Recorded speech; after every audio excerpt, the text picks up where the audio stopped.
Hello વાલા વિદ્યાર્થી મિત્રો, આજે હવે આપણે પ્રકરણ 2માં એકમ અને માપમાં આગળ વધીશું. આપણે સાર્થક સંખ્યા વિશે ચર્ચા કરતા હતા. સાર્થક સંખ્યામાં તમે અભ્યાસ કર્યો. સાર્થક અંકની સંખ્યામાં તમે સાર્થક અંકો કોને કહેવાય તેની સમજ મેળવી. પછી સાર્થક અંકોના જે નિયમો હતા તે પણ જોયા. હવે સાર્થક અંકની અંદર આપણે આગળ વધીશું. સાર્થક સંખ્યાઓની ગાણિતિક પ્રક્રિયાના હવે નિયમો ભણીશું. જેના કેટલાક નિયમો છે જે આપણે ભૌતિક રાશિકની માપનની અંદર ખૂબ જ જરૂરી હોય છે. એની અંદર આપણે જોઈએ તો સરવાળા, બાદબાકી, ગુણાકાર, ભાગાકાર કરીને પણ આપણે મેળવી શકીએ છીએ. એટલે કે અહીંયા કોઈ પણ માપનની રીત હોય જેની અંદર સરવાળાની જરૂર પડે, બાદબાકીની જરૂર પડે, ગુણાકારની જરૂર પડે, ભાગાકાર કરીને આપણે જે પણ પરિણામો મેળવતા હોઈએ અને એ પરિણામોને વધુ સાર્થક બનાવવા માટે સાર્થક અંકો હોવા જરૂરી છે. એનો અર્થ એ કે કોઈ પણ આપણે પરિણામ લઈએ છીએ તેની ચોકસાઈ એ મૂળ માપનની ચોકસાઈ કરતાં ઘણી જ વધારે છે કે નહીં તે હોવી જોઈએ નહીં. આમ ગણતરીમાં કેટલીક વાર એટલી સચોટતા દર્શાવવી જોઈએ કે જેથી ઇનપુટનું માપનનું મૂલ્ય સચોટતાની માપનના મૂલ્ય સાથે સુસંગતતા એટલે કે એના જેવું જ મળી રહે. કોઈ પણ આપણે ગણતરી કરી હોય અને ત્યારબાદ એનું જે પરિણામની જે સચોટતા મળી હોય અને જ્યારે ઇનપુટમાં આપણે એટલે કે આપણે જે રકમ લીધી હોય એના મૂલ્યો સાથે સુસંગતતા હોવી જોઈએ. ઉદાહરણ તરીકે આપણે લઈ લઈએ કે ધારો કે પદાર્થનું દળ છે. ઉદાહરણ તરીકે આપણે લીધું m બરાબર 4.237 ગ્રામ અને એવી જ રીતે આપણે કોઈ કદ લઈ લઈએ તો કદ આપણે કેટલું લઈએ તો v કદની સંજ્ઞા થઈ ગઈ is equal to 2.52 centimetre cube. આમ હવે આપણે એનું ઉદાહરણમાં ગણતરી તરીકે અહીંયા ભાગાકાર કરીને ઘનતાનું સૂત્ર મેળવીએ છીએ. તો ઘનતાનું સૂત્ર શું છે? તો ઘનતા બરાબર m/v.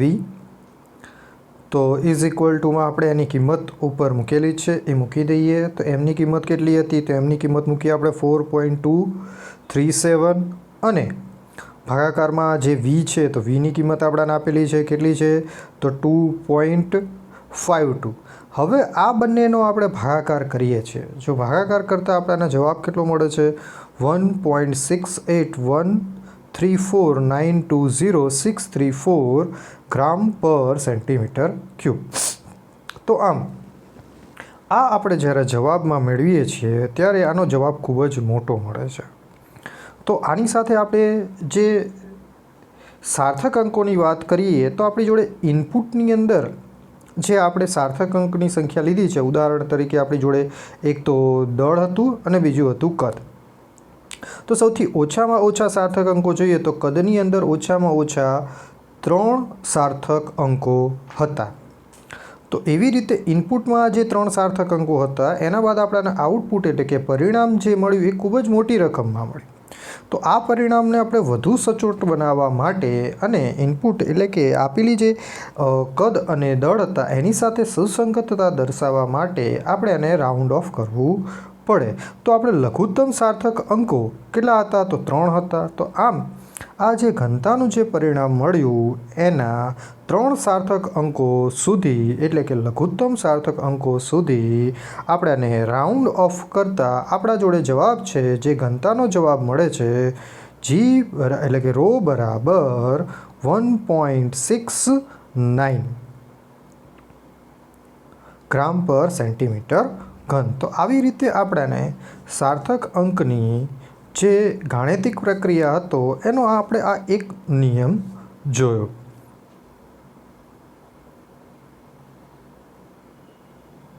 હવે આગળ જોઈએ તો સાર્થક અંકોના સરવાળા અને બાદબાકી. તો સાર્થક અંકોના સરવાળા અને બાદબાકીમાં જો સાર્થક અંકોની સંખ્યામાં પૂર્ણાંક સંખ્યાઓ હોય તો એનું સામાન્ય જેવી રીતે આપણે બાદબાકી કરતા હોઈએ છીએ તેવી જ રીતે સામાન્ય અહીંયા સરવાળા અને બાદબાકી સરળતાથી થઈ શકે છે. ઉદાહરણ તરીકે આપણે અહીંયા આપણી જોડે એટલે કોઈ પણ એક ભૌતિક રાશિ છે, ધારો કે કોઈક દળ જ છે પણ એનું અહીંયા આપણે એ સ્વરૂપમાં દર્શાવેલું છે. તો એ બરાબર આપણી જોડે 30 ગ્રામ અને બી બરાબર આપણી જોડે 4 ગ્રામ હોય તો આનું આપણે સામાન્ય સરવાળા અને બાદબાકીની રીતની જેમ જ આપણે એનો સરવાળો અને બાદબાકી કરી શકીએ છીએ. ઉદાહરણ તરીકે આપણે હવે જોઈએ તો અહીંયા a પ્લસ બી છે, એટલે a પ્લસ બી. તો હવે a પ્લસ બી એટલે કે એ કેટલા હતા તો 30 હતા અને બી કેટલા હતા તો 4 હતા. તો આમ a પ્લસ બીનો આપણે સરવાળો કરીએ તો આપણી જોડે ટોટલ કેટલા ગ્રામ મળી જાય છે તો આપણી જોડે 34 ગ્રામ મળે છે. તો આમ સરળ જ આ સરવાળો થઈ ગયો. એવી જ રીતે આપણે બાદબાકીની વાત કરીએ તો બાદબાકીમાં આપણી જોડે a માઇનસ બી છે. હવે એવી જ રીતે આપણે જે a અને બીની સંખ્યા ધારી હતી એ જ આની અંદર મૂકી દઈએ તો a બરાબર 30 થઈ ગયા અને b બરાબર કેટલા થઈ ગયા 4 થઈ ગયા. જો આનો બાદબાકી સામાન્ય રીતે કરવામાં આવે તો એનો જવાબ કેટલો મળે છે 26 ગ્રામ. તો આવી રીતે આપણને સરળ જો પૂર્ણાંક સંખ્યાઓ હોય તો આપણને સરળ સામાન્ય જે બાદબાકી અને સરવાળા હતા તે રીતે જ આપણને મેળવી શકીએ છીએ. હવે ધારો કે આગળ વધીએ. ધારો કે સાર્થક સંખ્યાઓમાં જે સંખ્યાના દશાંશ ચિહ્ન પછી જેટલા જ લઘુત્તમ સાર્થક અંકો હોય છે એના માટે, એટલે કે ઉદાહરણ તરીકે ધારો કે આપણી જોડે કોઈ પણ દળનું આપણા જોડે માપન છે તો અહીંયા લખેલું છે કે 400.32 ગ્રામ. એવી જ રીતે બીજું જોઈએ તો 222.2 ગ્રામ. એવી જ રીતે ત્રીજું દશાંશ ચિહ્નવાળું જોઈ લઈએ તો આપણી જોડે પોઈન્ટ એટલે કે 0.301 ગ્રામ આપેલું છે. તો આની અંદર આપણી જોડે 3 દશાંશ ચિહ્નવાળી જે સંખ્યા છે એનો આપણે સરવાળો કરીએ. જો આપણે એનો સરવાળો કરીએ છીએ તો આપણા જોડે જવાબ શું મળે છે તો 622.821 એટલે કે 622.821 ગ્રામ જેટલો જવાબ મળે છે. હવે આપણે જે આગળ વાત કરી એવી રીતે કે ઇનપુટમાં જેટલા સાર્થક અંકો હતા સૌથી લઘુત્તમ સાર્થક અંકો, તો ઇનપુટની અંદર જો આપણે સૌથી લઘુત્તમ સાર્થક અંકો જોઈએ તો આપણે 22.20 ગ્રામમાં આપણે જોઈએ તો એમાં જે દશાંશ ચિહ્ન પછી એક જ અંક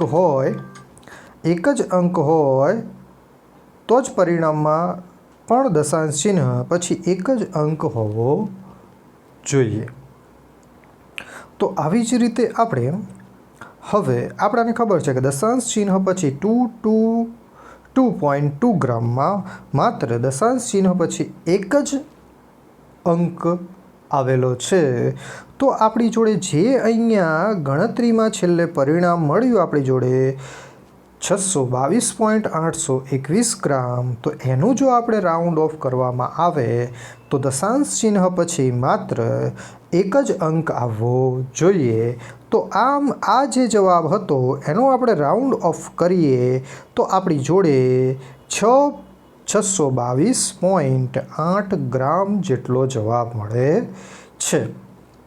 આ હતી સરવાળાની વાત. એવી જ રીતે આપણે હવે બાદબાકી માટે જોઈએ તો બાદબાકી માટે ધારો કે કોઈક લંબાઈ લીધી છે જેની લંબાઈ આપણી જોડે 0.306 મીટર છે અને બીજી કોઈ લંબાઈ લીધી છે જેની લંબાઈ 0.303 મીટર થાય છે.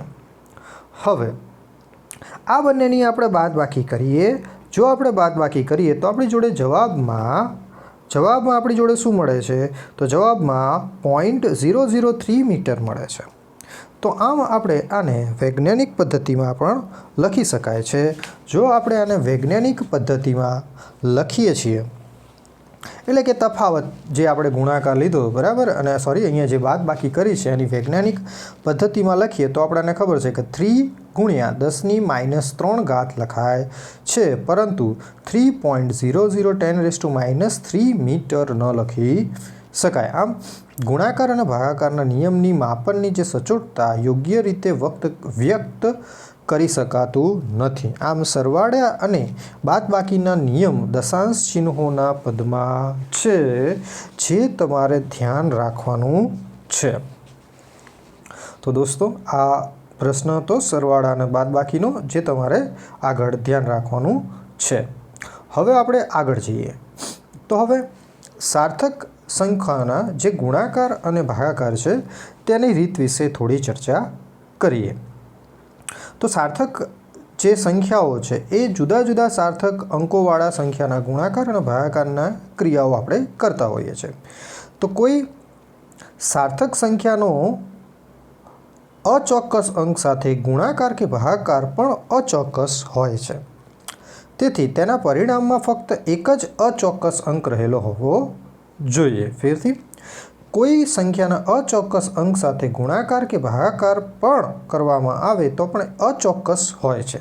તેથી પરિણામમાં પણ ફક્ત એક જ અચોક્કસ અંક રહેલો હોવો જોઈએ. આમ જો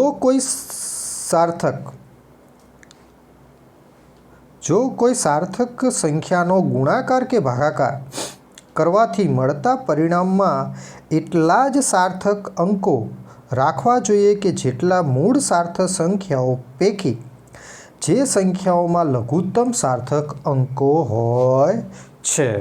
બરાબર.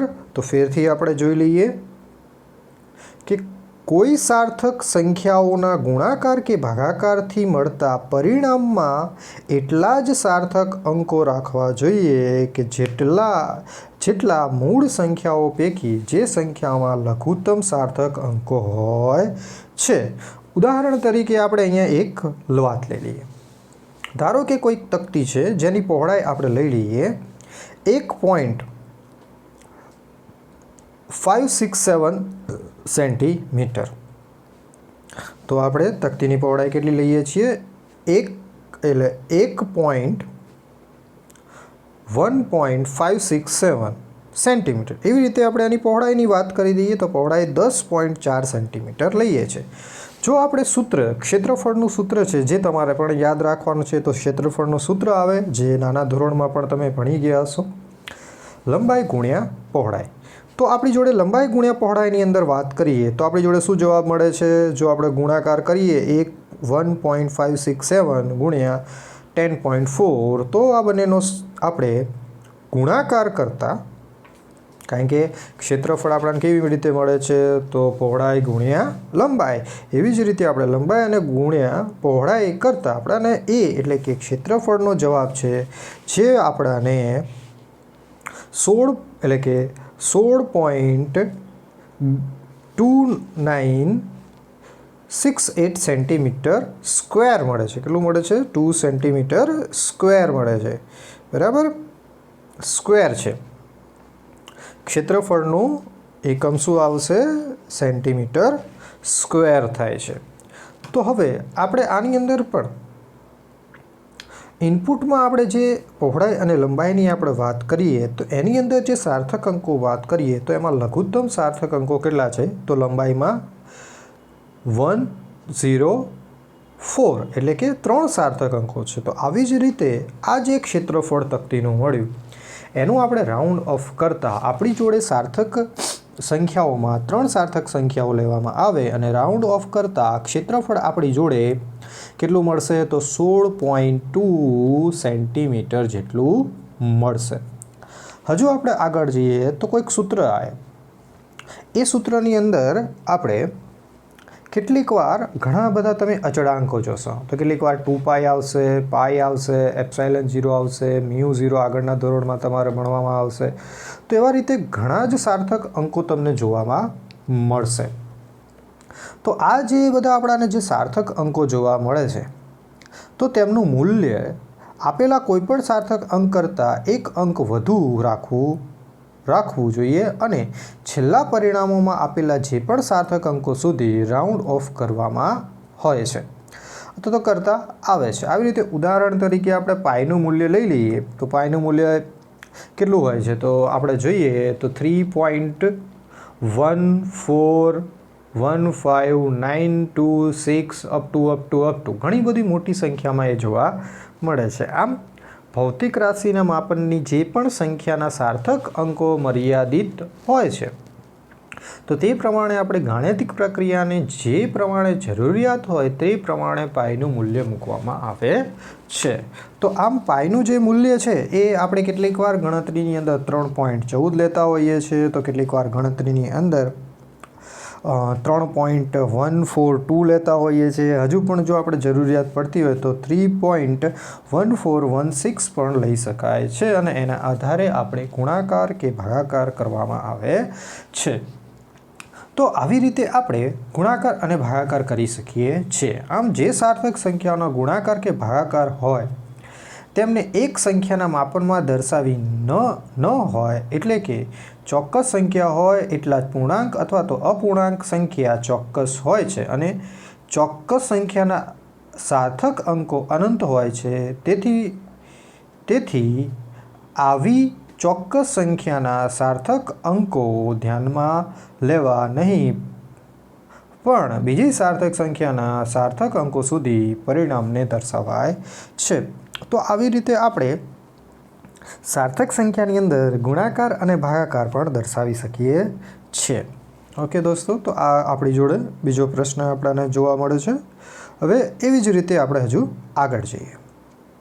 હવે આગળ જઈએ તો આની અંદર આગળનો પ્રશ્ન જોઈએ. તો આગળના પ્રશ્નની અંદર ધારો કે કોઈ પણ રાશિ આપેલી હોય અને એ રાશિની ગણતરીમાં અનિશ્ચિતતા હોય અથવા તો તેની ત્રુટિઓ નક્કી કરવાના નિયમો હોય, એ જે નિયમો છે બરાબર, અથવા તો અંકગણિતની ગણતરી કરવાના જે પરિણામો છે એની અનિશ્ચિતતા નક્કી કરવાના નિયમો આપણે જોઈશું. એટલે શોર્ટમાં કે પરિણામોમાં જે અનિશ્ચિતતા ઉદ્ભવતી હોય એના નક્કી કરવાના કેટલાક નિયમો છે. અહીંયા ઉદાહરણ તરીકે એક પાતળી લંબચોરસ તકતીની લંબાઈની વાત કરીશું. કોઈ પણ આપણે એક પાતળી લંબચોરસની તકતીની વાત કરીશું, જેમાં એક પાતળી તકતીની જે પણ લંબચોરસ તકતીની જે લંબાઈ છે એ ધારો કે ઉદાહરણ તરીકે આપણે L બરાબર 16.2 સેન્ટીમીટર છે અને પહોળાઈ લઈ લઈએ તો B બરાબર આપણી જોડે 10.1 સેન્ટીમીટર છે. આમ મીટર પટ્ટીનું લઘુત્તમ માપ લઈએ તો મીટર પટ્ટીનું લઘુત્તમ માપ છે 0.1 સેન્ટીમીટર.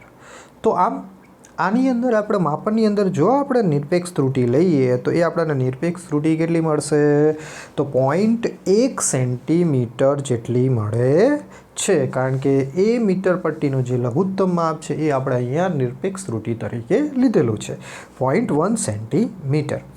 હવે ધારો કે આપણે લંબાઈની આપણે વાત કરીએ તો લંબાઈ L બરાબર 16.2 પ્લસ ઓર માઇનસ 0.1 ટોટલ બરાબર બ્રેકેટ કમ્પ્લીટ એટલે કૌંસ પૂરો સેન્ટીમીટર. એવી જ રીતે આપણે બી માટે હવે વાત કરીએ તો બીની પણ નિરપેક્ષ ત્રુટિ આપણને ખબર પડી ગઈ એટલે એ પણ 0.1 છે. તો આમ બીનું માપન શું થયું? તો બીનું માપન થયું 10.1 પ્લસ ઓર માઇનસ 0.1 સેન્ટીમીટર. તો આવી રીતે આપણે લંબાઈ અને પહોળાઈની આપણે માપન કરી શકીએ છીએ. હવે ધારો કે તમને પ્રતિશત ત્રુટિ ખબર હતી, તો પ્રતિશત ત્રુટિ તમે કેવી રીતે શોધતા હતા? તો જેવી રીતે આગળ હતું એવી જ રીતે નિરપેક્ષ સરેરાશ નિરપેક્ષ ત્રુટિ અને ભાગાકારમાં સરેરાશ મૂલ્ય અને ગુણાકારમાં 100%. તો હવે આપણે એવી જ રીતે લંબાઈ માટેની નિરપેક્ષ ત્રુટિ પ્રતિશત ત્રુટિ શોધીએ અને ત્યારબાદ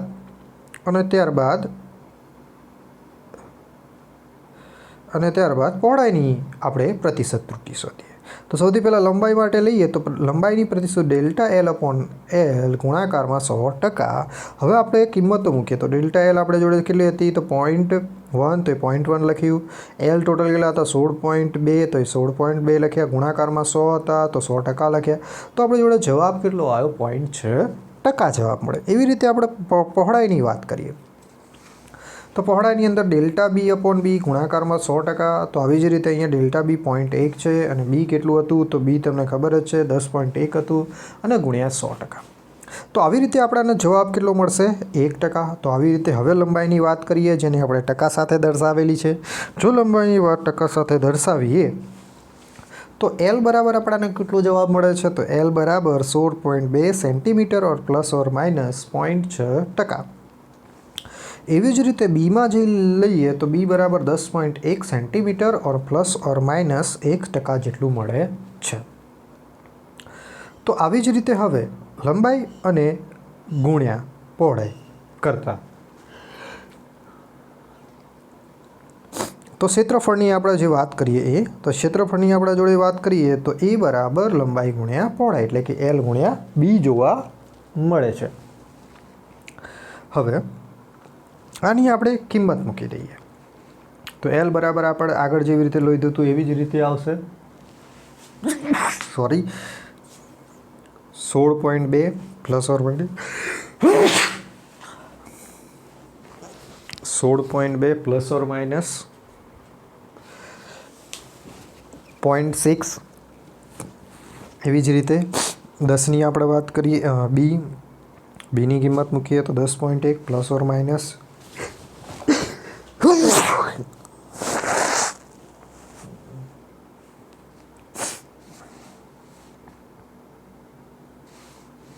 0.6.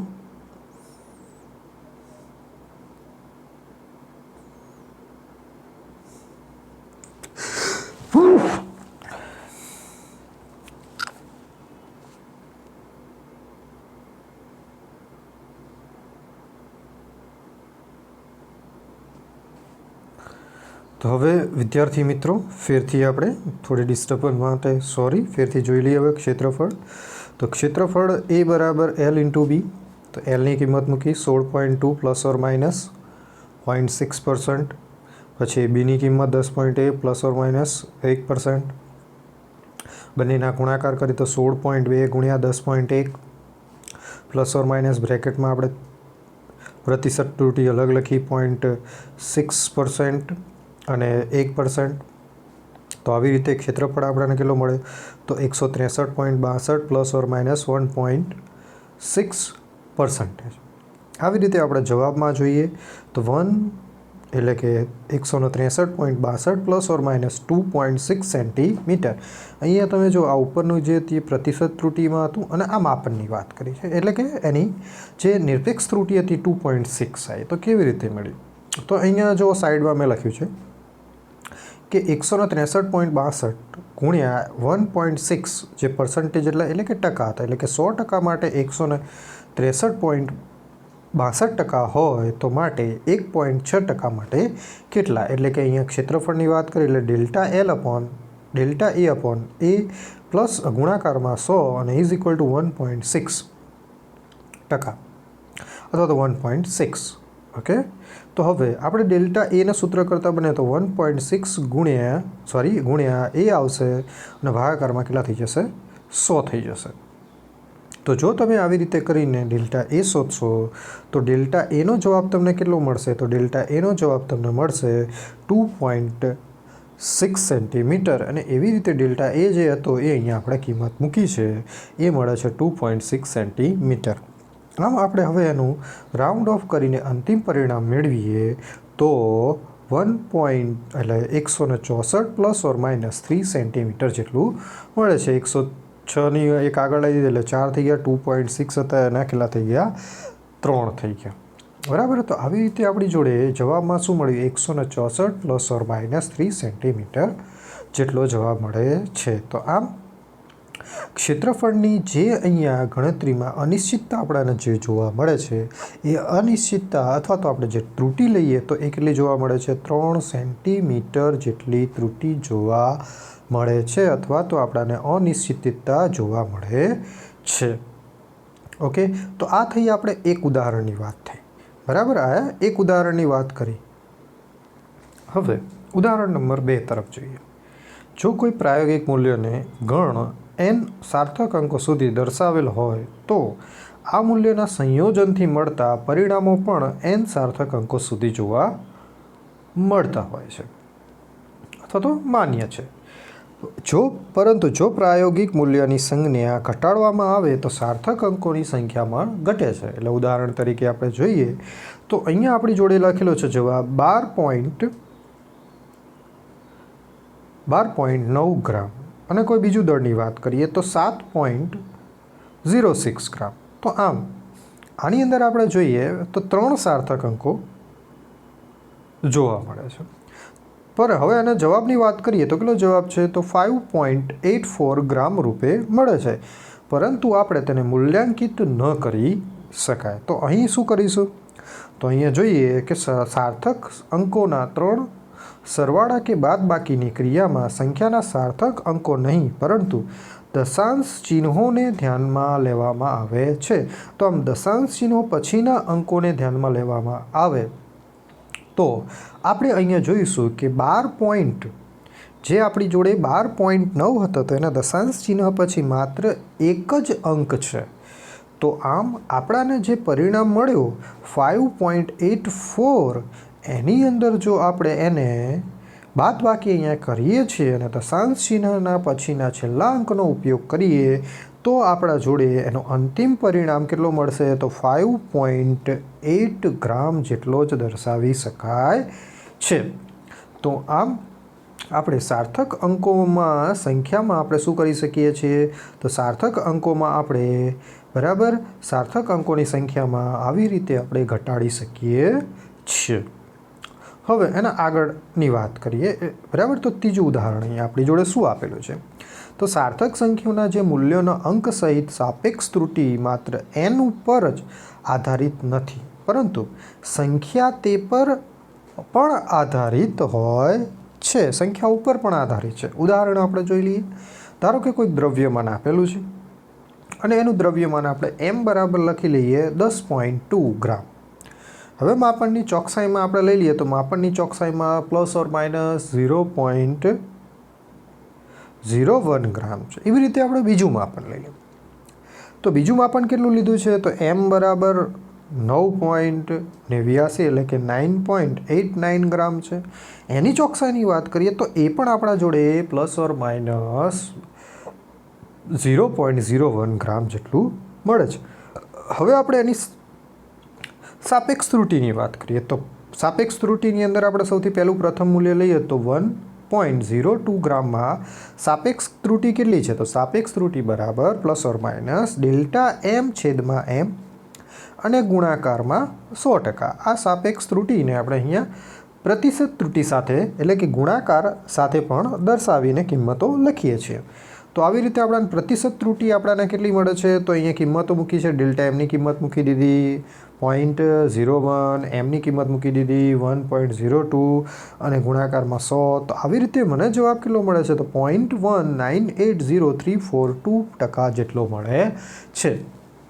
તો આમ નિયરલી આપણને લગભગ જવાબ કેટલો મળે છે તો આનો જવાબ આપણને 1% જેટલો મળે છે.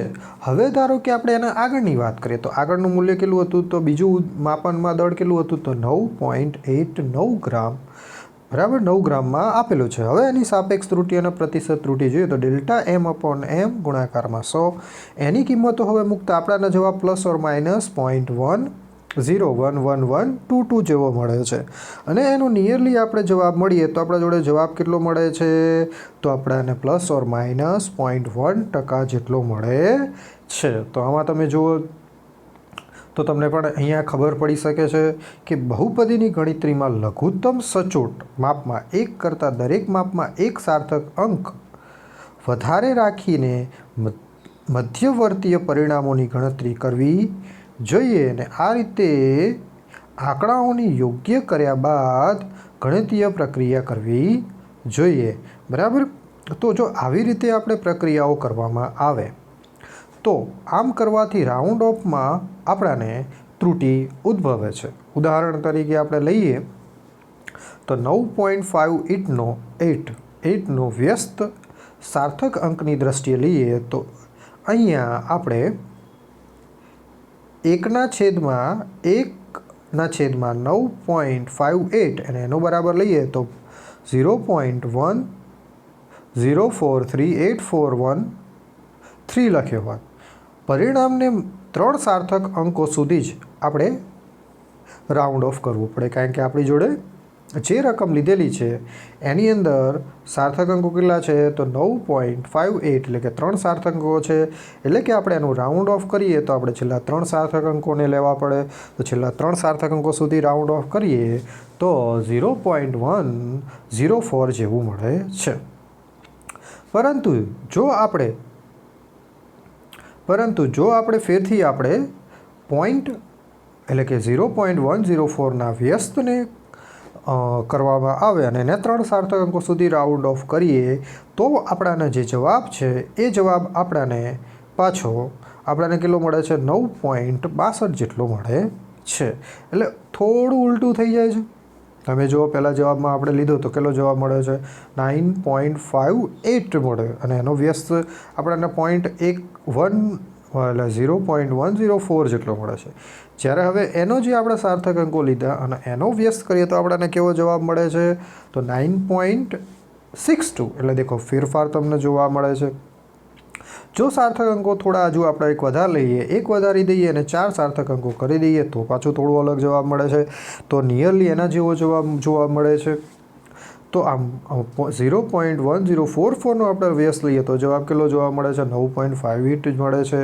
તો આમ આપણને થોડો ફેરફાર જોવા મળે છે. તો આમ લઘુત્તમ સચોટતાના માપનમાં અંકોની સાપેક્ષે પરિણામમાં એક અંક વધુ રાખવો જોઈએ કે જેથી રાઉન્ડ ઓફની પ્રક્રિયામાં વધારવાની ત્રુટી નિવારી શકાય. એટલે કે આપણને ખબર છે કે આવા જ્યારે સંયોજન અનિશ્ચિતતાનો સંયોજન હોય તો જ્યારે સાર્થક અંકોમાં માત્ર આપણે 3 જ લેવાના હતા એની જગ્યાએ જો આપણે 4 સાર્થક અંકો લીધેલા હોય તો રાઉન્ડ ઓફ કરવાની પ્રક્રિયામાં ત્રુટી જે પડી હતી આપણે નોંધાતી હતી એ ત્રુટીને આપણે નિવારી શકાય છે. તો આમ આવી રીતે આપણે અનિશ્ચિતતા નિવારી શકાય છે. ઓકે દોસ્તો, તો આટલા સુધી આ તૈયાર કરવાનો આ પ્રશ્ન અનિશ્ચિતતાનો હતો સાર્થક અંકોમાં. હવે જે પ્રશ્ન આવશે એ થોડો ડિફરન્ટ આવશે અને હવે થોડું જે જોવા મળે છે એ એકદમ અલગ જોવા મળે છે. હવે આપણે જોઈએ તો ભૌતિક રાશિઓના પરિણામ કોને કહે છે અને તેનું એક ઉદાહરણ આપીને સમજાવો. કોઈપણ એકમો દ્વારા વ્યક્ત થતી બધી જ ભૌતિક રાશિઓના આપણે 7 મૂળભૂત રાશિઓના એકમો આપણે જોયેલા હતા. હવે એના સંયોજનોના પદ આપીને આપણે હવે એક પરિણામો કોને કહે છે તે પણ આપણે સમજીશું. તો આમ આપણી જોડે મૂળભૂત એસઆઈ એકમ પદ્ધતિમાં આપણે જોયું હતું એવી જ રીતે આપણે અહીંયા જે મૂળભૂત કોઈપણ 7 રાશિઓના ભૌતિક જગતના 7 પરિણામ કહી શકાય છે.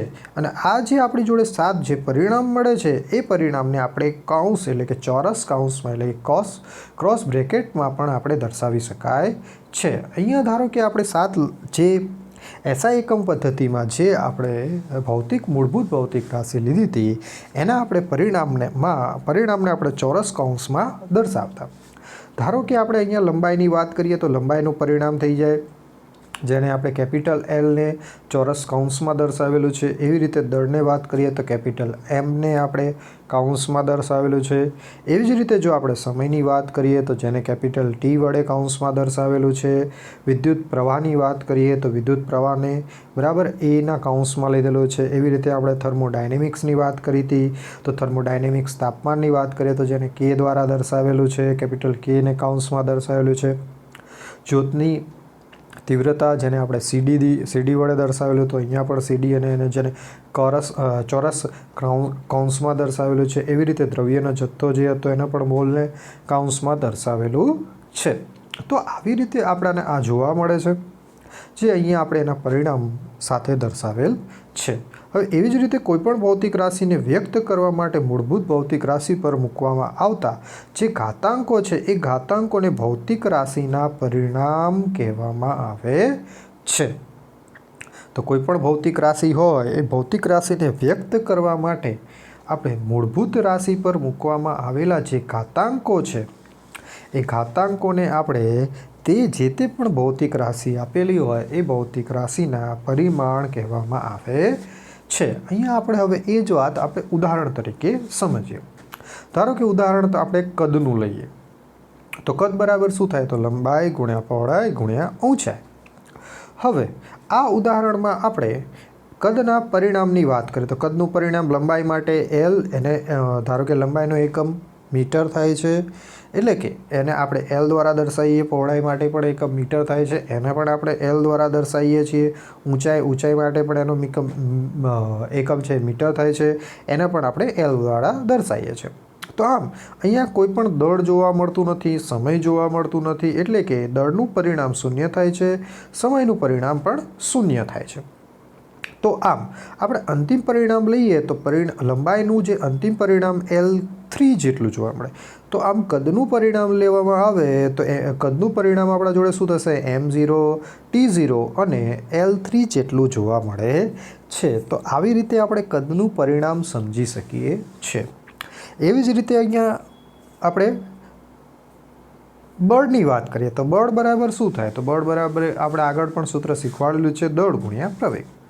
હવે દળનો એકમ કિલોગ્રામ, જેને m વડે દર્શાવવામાં આવે છે. તો અહીંયા m વડે દર્શાવેલું છે.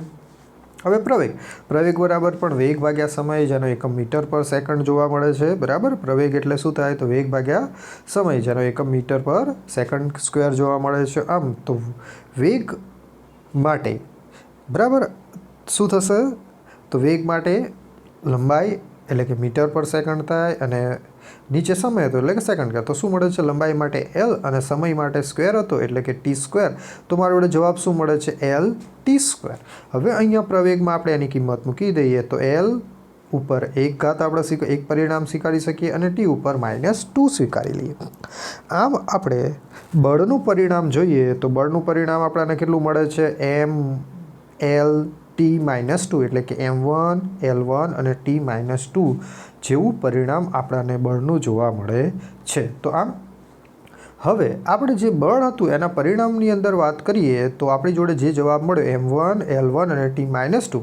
તો આમ દળના પરિણામમાં જોઈએ તો 1 મળે છે, લંબાઈનું પરિમાણ 1, દળના પરિમાણ 1 જોવા મળે છે, લંબાઈનું પરિણામ 1 જોવા મળે છે, અને સમયના પરિણામની વાત કરીએ તો આપણા જોડે -2 જેટલું જોવા મળે છે. બરાબર દોસ્તો, તો આવી રીતે આપણે ભૌતિક પરિણામ વિશે આગળ વાત કરીશું આવતા લેક્ચરમાં. તો આટલું આજે દોસ્તો તૈયાર કરવાનું છે અને લખવાનું છે. ઓકે.